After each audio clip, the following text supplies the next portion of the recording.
This is a question on straight lines. We've got line 1 passes through the points with coordinates 4, 6 and 12, 2. And then straight line L2 passes through the origin and has a gradient of -3. The lines L1 and L2 intersect at point P. Find the coordinates of point P. What we've got to do here is find the equation of our two lines. Now line 1 is a more complicated one. So it's a straight line, so it has a general equation, y equals mx plus c. It passes through the points 4, 6 and 12, 2. So you can find the gradient by doing the y difference over the x difference. And we'll just do that. So my gradient is going to be, I'll start with the one on the left. So my y value in it is 6. And then my other one has a y value of 2. And then my x values are 4 and 12. So if you do that out, what's that going to be? That's going to be, that's going to be 4 over -8, which works out to be -1/2. So my line so far is -1/2x plus c. To find c, what we're going to do is fire in one of the points. So I'm going to sub in, and I'm going to just sub in the 4, 6.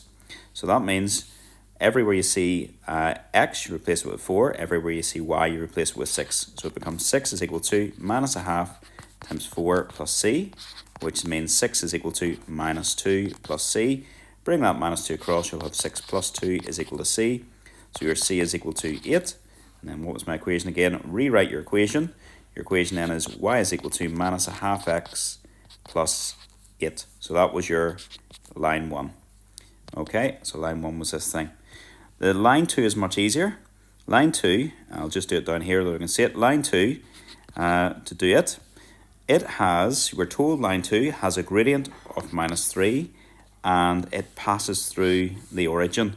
So if it has general equation y equals mx plus c, it passes through the origin. That means c is equal to 0.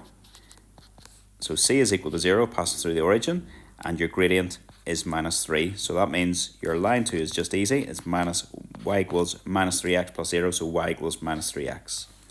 Now to find the coordinates of where they meet, we're just going to put L1 equal to L2. So that means you put 1/2x plus 8 equal to -3x and see what we get.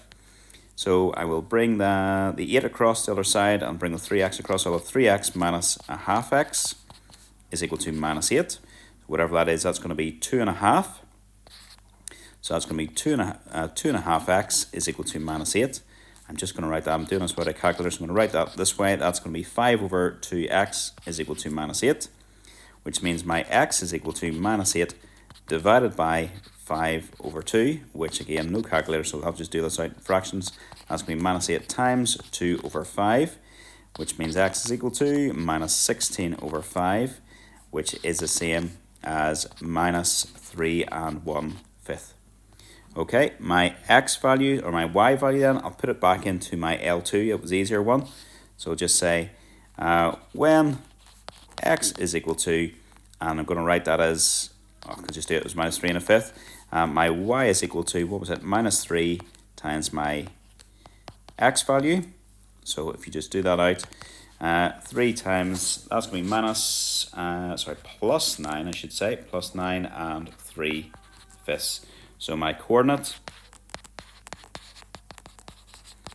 where they meet is going to be -3 1/5 and 9 3/5. And that is it, done.